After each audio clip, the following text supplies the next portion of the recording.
بسم اللہ الرحمن الرحیم والصلاة والسلام علیکہ یا رسول اللہ وعلی آلک و اصحابک یا حبیب اللہ۔ پیارے بھائیو، آج ہم بات کرتے ہیں وضو کے فضائل کے بارے میں۔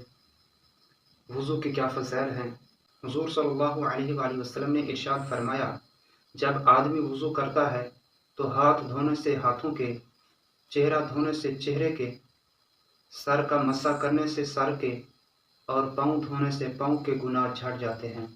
ایک اور حدیث پاک میں ہے، حضور صلی اللہ علیہ وآلہ وسلم نے حضرت انس رضی اللہ تعالی عنہ سے ارشاد فرمایا، بیٹا، اگر تم ہمیشہ باوضو رہنے کی طاقت رکھتے ہو تو ایسا ہی کرو، کیونکہ ملک الموت جس بندے کی روح حالت وضو میں قبض کرتا ہے تو اس کی شہادت لکھ دی جاتی ہے۔ ان دو حدیثوں میں ہمیں یہ سبق ملا کہ ایک تو وضو کرنے سے ہمارے گناہ جھڑ جاتے ہیں۔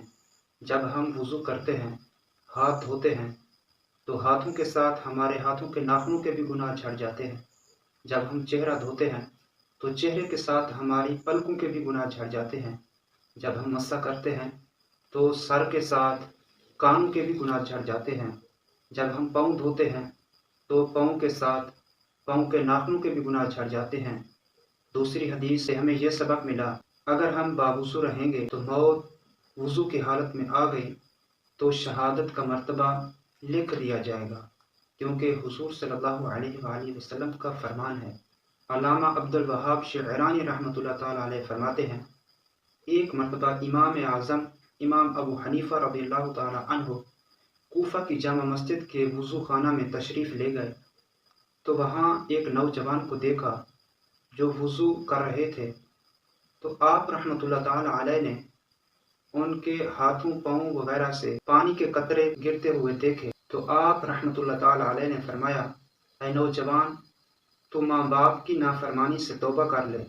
تو اس نوجوان نے عرض کی، میں نے توبہ کی۔ تو آپ رحمۃ اللہ تعالیٰ علیہ نے ایک اور شخص کو دیکھا، اس سے وضو کے پانی کے قطرے گر رہے تھے۔ آپ نے اس شخص سے فرمایا، تو زنا کرنے سے توبہ کر لے۔ تو اس شخص نے عرض کی، میں نے توبہ کی۔ تو ایک اور شخص کی طرف دیکھا، اسے بھی وضو کے پانی کے قطرے گر رہے تھے۔ تو آپ رحمۃ اللہ تعالیٰ علیہ نے فرمایا، تو گانے باجے سننے سے توبہ کر لے۔ تو اس شخص نے عرض کی، میں نے توبہ کی۔ آپ رحمۃ اللہ تعالیٰ علیہ پر کشف کے باعث دوسرے لوگوں کے عیوب نظر آتے تھے، تو آپ رحمۃ اللہ تعالیٰ علیہ نے اللہ کی بارگاہ میں دعا فرمائی کہ اے اللہ، مجھ سے یہ کشف کا جو علم ہے یہ واپس لے لے۔ تو اللہ تعالیٰ نے آپ کی دعا قبول فرمائی، تو آپ کا جو کشف کا علم تھا وہ ختم ہو گیا۔